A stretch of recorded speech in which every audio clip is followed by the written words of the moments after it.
a lead again and capture every opportunity without any effort required. My name is Laura Chattington and welcome to the Offer Accelerator live. I'm here with Liam Barry. And just to give you a really quick background on who he is and what he does and why he's so awesome, he has a unique blend of technical expertise and business experience that he is going to bring into this conversation. We're going to have a geek conversation today, kind of a client-friendly geek conversation. He has 15 years of mastering the art of automotive simulation. And I've got a dog barking. As a process specialist. Is that your dog or is that my dog? I don't think I've got a dog. Yeah, it's okay. Just checking. So Liam has 15 years of the art of automotive simulation as a process specialist. And what that actually means to normal people is like he's worked for 15 years in the high-end engineering world of cars and automotive engineering. And actually in that process, he's been like leading complex tasks into sort of streamlined operations that boosted for speed, efficiency, and consistency. Now, we're not here today to talk about engineering specifically. He actually now helps businesses in the business world drive leads and increase their sales and return and increase their conversions.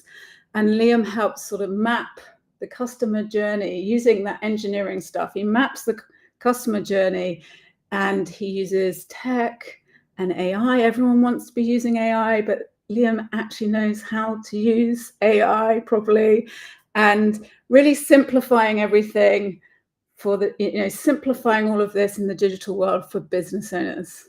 So Liam, hi, that's like you have arrived. Yes. Welcome. Thank you very much for the kind introduction. Now, I know that I could talk for hours with you about lots of technical stuff, but today we're going to be talking about how to simplify those things and apply them in our businesses, in our marketing. And first question, which which came to my mind was, why do entrepreneurs miss leads in the first place? I mean, why are they missing them? And what is going on? So over to you. Yeah, so I think there's a couple of reasons, but the main one always boils down to time. Right. Like how many times have you got to the end of your day and gone, oh, I actually haven't done anything that I planned to do today because I've been doing a whole load of other stuff. And this is what happens with lead follow-up as well, is that you're so busy delivering your business or on other things that you don't have time to answer every notification or things like that. So yeah, the main one is time. So working in the business and not on the business. But there's also a secondary one as well, where people find that they have multiple platforms. So they might have one place for doing one thing, one place for doing something else. And it's really difficult to juggle between all of them. Yeah. So those are the probably main two reasons that people miss opportunities or being able to take a lead and then move it further into the business. Yeah, and I think you're right. Everyone is always like, we need more leads. We need more leads, and like this whole obsession about getting leads. And actually, when you get them, you don't deal with them properly. You don't follow up with them properly. You don't miss them. And in fact, I've been sort of on YouTube today, where looking for different businesses, looking for stuff, and it's so consuming. It's so consuming. You've got to. We feel like we have to be on every single platform all the time, and doing everything all the time in our businesses. And I think, one of the things that I learned early on in my sort of career was really being able to follow up properly with your leads and also your existing customers as well, so that you can, give them a high quality service. So I guess that's the problem everyone has. And I think I think most people in most businesses would be lying if they were saying that they follow up 100% on everything really, really effectively, no matter what size, right? Yeah. So how do you solve this problem? You know, you've got the system, you're coming out of that very high-end engineering world, but how do you apply that world to small businesses and coaches and consultants?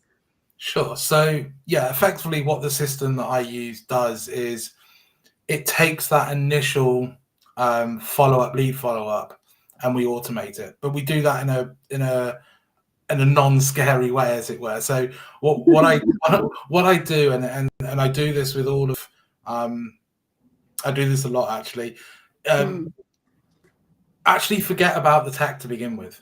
It's really key. Like, first sit down and decide how do you want to deal with those leads. So for example, if you have somebody that comes to you on a social media platform, how do you want to then take that person into your world and then navigate it through?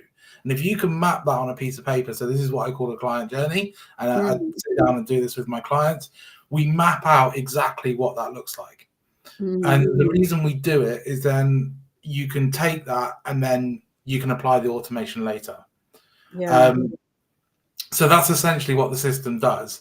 But we can, as part of that system, you can use triggers to set off certain things. I think everybody's, one of the really common ones you see at the moment is comment accelerator under this Make your post. comments on the underneath the video and comment yes if you want to get Liam's document on blah. You mean those kind of ones? That one, yes. So some people do that manually and they'll reply manually. Yes. That can actually be used as to trigger off an automation. Yeah. And if we've mapped it properly, it will trigger it exactly how you want it to be, and we'll keep the personalization in there as well, because that's really important. You don't want to become robotic.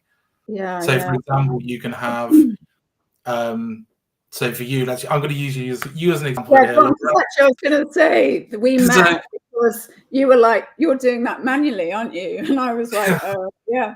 And there are lots of different systems, and I think that I love the way you said, let's take out the tech. I think that's where we probably align, because I'm always like, let's take out the tech and think about the real world.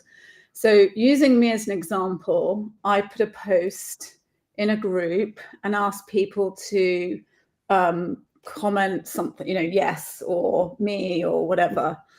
So go on. What should I have done, or what was I not? How could I do that more effectively? Okay, so groups are actually more difficult because they tend not to be yours. So you can do. It was mine.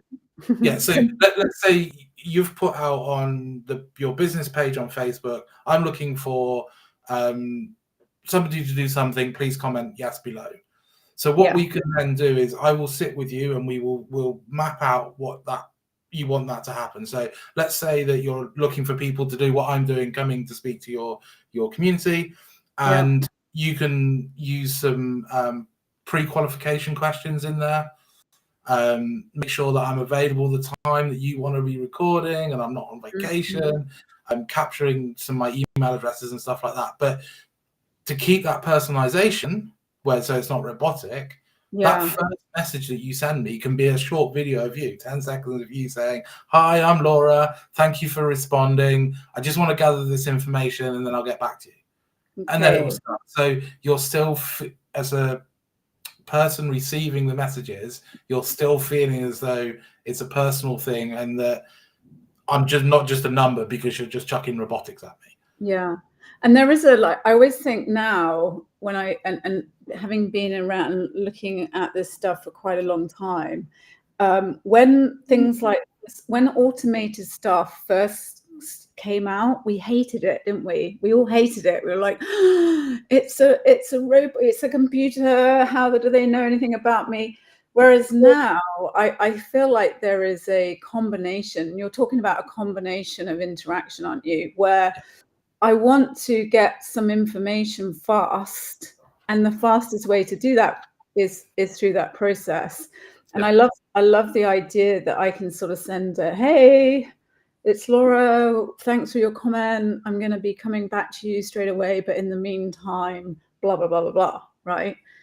100% agree with you there. It's we're almost living in an immediate society now. Yeah. People don't want to wait for you to finish your meetings to get their lead magnets or their replies and stuff. They want it straight away, and then the more sort of face-to-face personal stuff comes a bit later these days, I think. And actually, also, like for us, and I'm sure lots of people watching this, we're also working in across the globe, you know, and time zone, and we have to sleep at some point in those 24 hours. So actually, as you say, people are so used to getting everything like now, and it really helps in that initial step. And I think maybe you've got the statistics, but there's something like you've got to respond in 5 hours or something like that, you know, and you get 200% more interaction, or there's some stat like that. But you can't physically do it all the time. No. So this is what you're talking about, right? Exactly. It's that combination between utilizing systems to help you out because you can't be everywhere, but also doing it in such a way that it's still personal and still connects with those audiences. I guess the other thing that it can also do that we haven't talked about yet is that follow-up as well. So for example, if you're delivering a lead magnet or a freebie to your prospective lead, you can deliver it to them, and then we can schedule stuff off the back of that. So whether it's a message follow-up 24 hours later, or a task in your system to say, Laura, you've got to pick up the phone to John tomorrow because he's downloaded your lead magnet, and just personal touches. So you can add all that. And this, again, I will talk about client journey a lot. I'm not going to say sorry for that, but that's what it goes back to. It's like, how would you like the ideal way to be? And then let's make it happen. Yeah.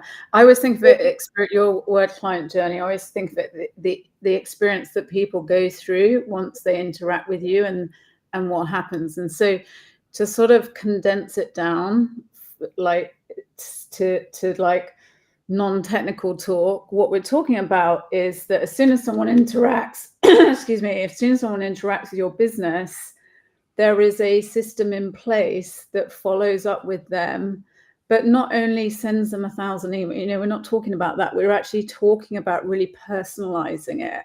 And I think, and combining automation with human follow-up at the right time, right? That's what you're talking about, And I think there's so many, I mean, I would hate to think when was the birth of the autoresponder and the email follow-up. I mean, it's been forever and ever and ever, but actually it's becoming, the follow-up is becoming more sophisticated, and people's expectations are kind of like, why haven't you responded? I wanted that right now. You know, it's been at least 10 minutes. You haven't even exactly. Right? Yeah.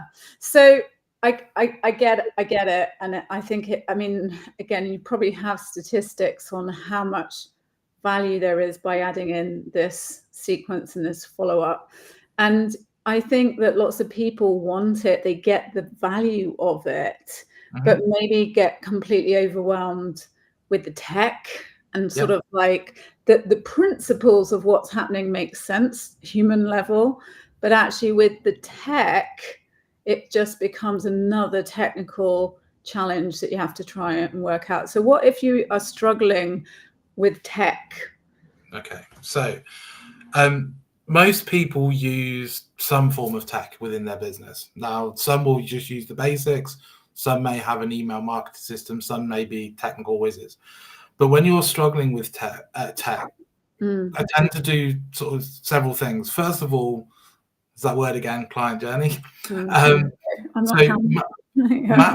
Map your client journeys, because even if you're doing things manually, you can add some repeatability, some, you know, you've not got a new client or trying to onboard a new client, and then you've got to go look back at the last client and go, oh, what did I do? What did I send?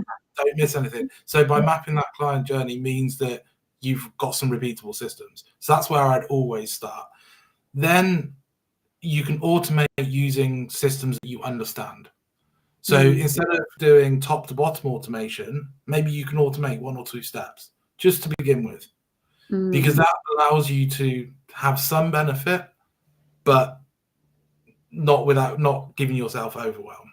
And then thirdly, sorry to interrupt you. What you're basically saying is that instead of trying to put in a whole massive complex system, is maybe you just the trigger. Maybe it's the video on whatever you're talking about gets automatically sent. So just add in 1 step and then follow up manually. Is that what you're saying?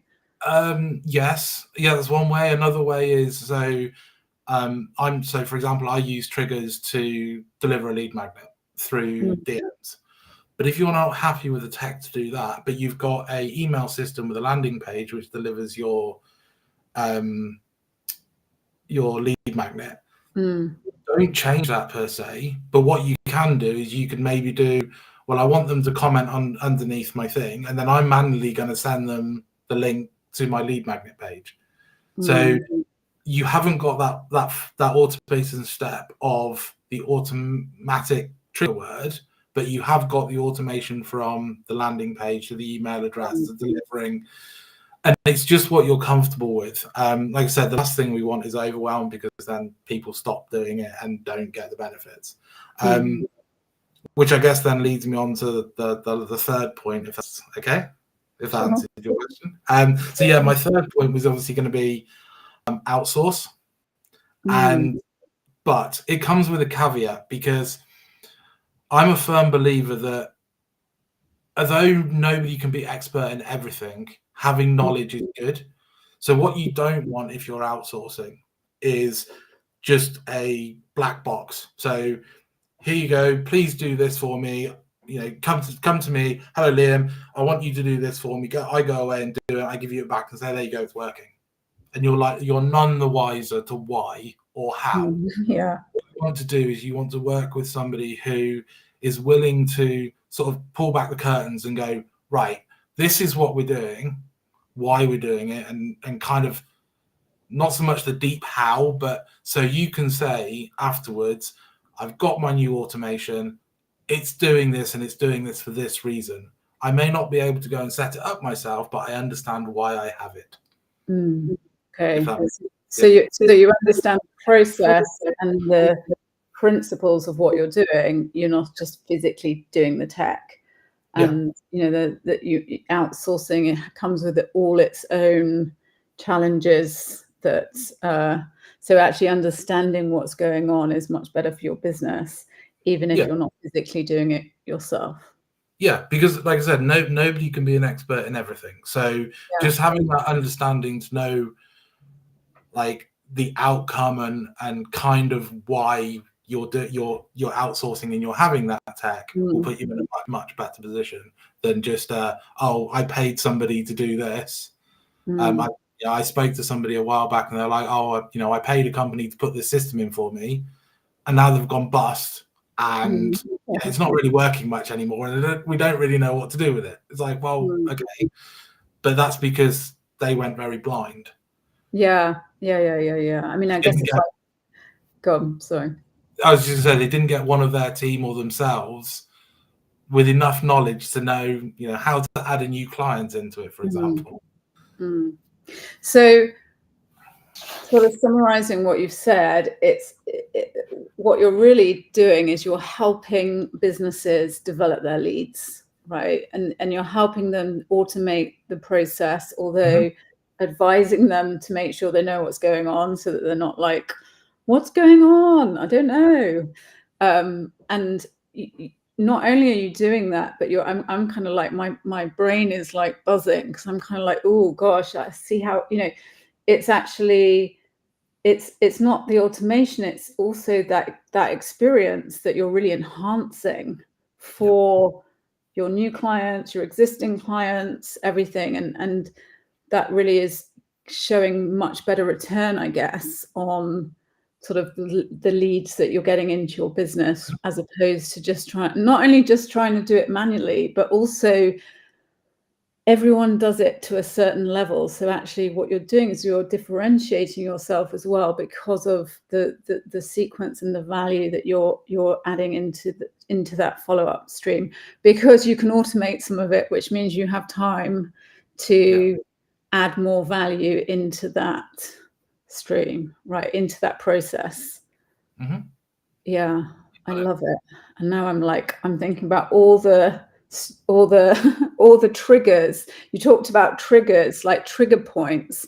And can those trigger points be, do they have to be, I guess they don't have to be digital. They could be lots of different things across your business. Could it, I don't know. So when we talk about client journey, okay, the main topic of this leads, or when you say lead generation, lots of people think social media or online.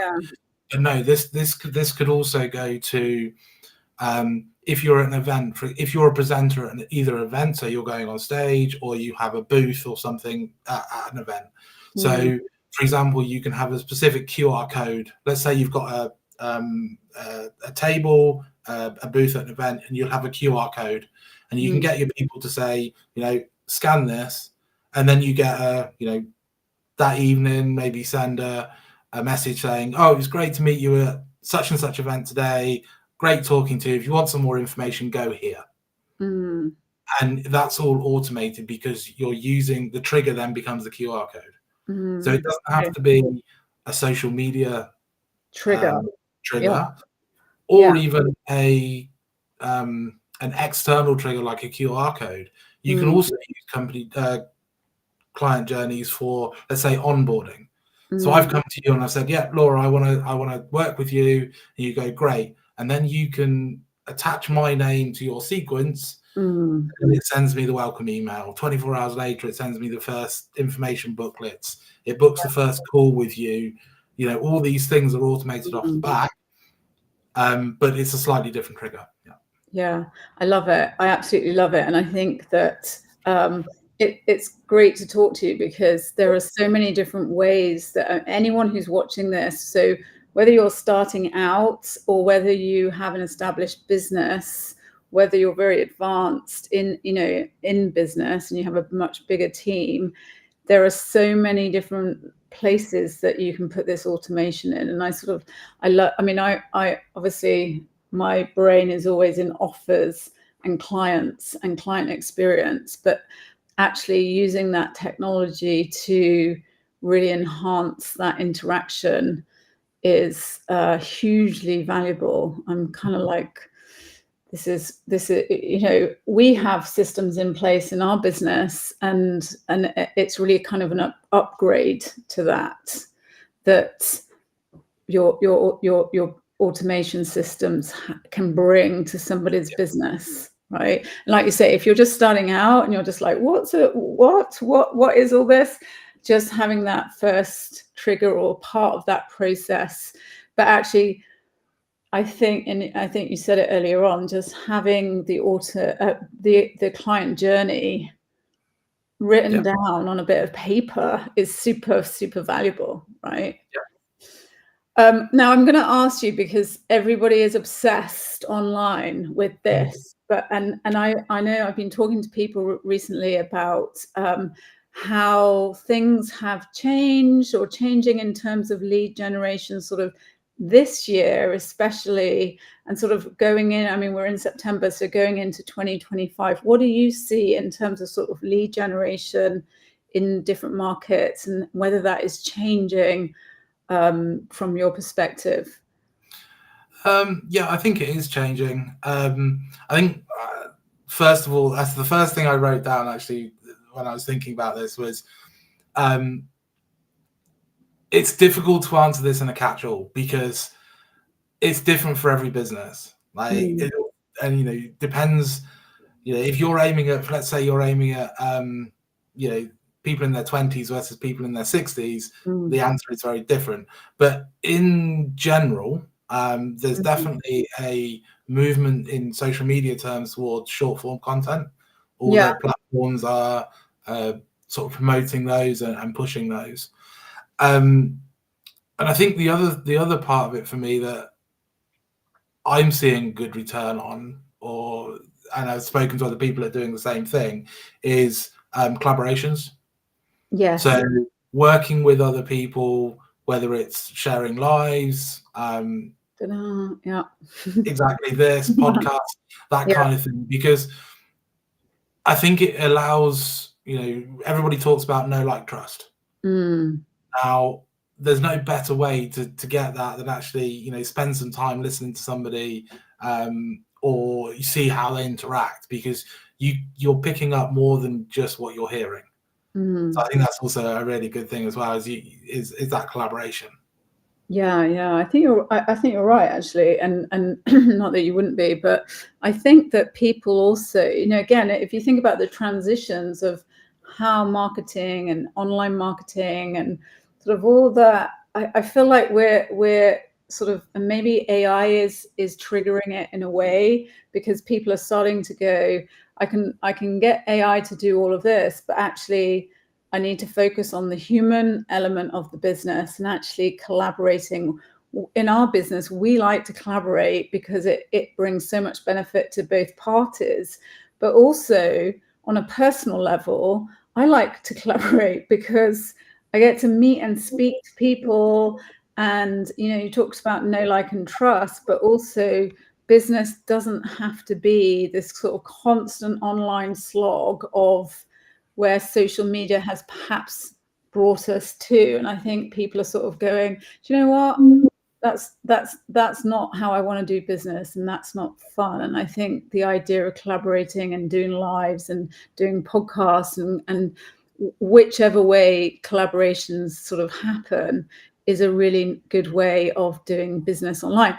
Joke is, it's a really good way of doing business offline, right? And in the old days, way before anyone, and I hope when you said 20s and 60s, you weren't implying that I'm in my 60s. And no, not at all. I was joking. It's just, I just think I've just had I was thinking more about my own family in terms of cousins and things, but then my older aunts and uncles that struggle with Facebook and stuff like that. So I was joking, but yeah, in the old days, before all the, people did business through networking, and they still do, so I think it is evolving. And we could talk, and maybe we should get on another time and talk about AI, because I know that you have a lot of expertise in that area too. But as you say, I think it's like, it feels like a wave, doesn't it? Like a sort of, it's iterating through how people want to do business and how they want to connect with people and what they want to be doing with their day even.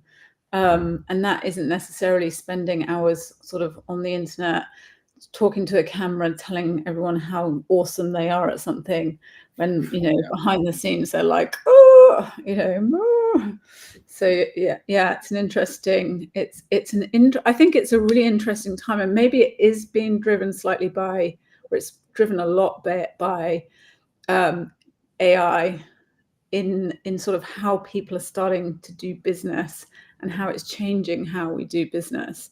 But I think that's probably a whole different conversation, and I could talk for hours with you about it. So we're sort of coming to the end of the time, and I always like to ask everybody this question, which, just because you're on Offer Accelerator Live, what is the best offer that you've ever invested in? What is the best one? The best one.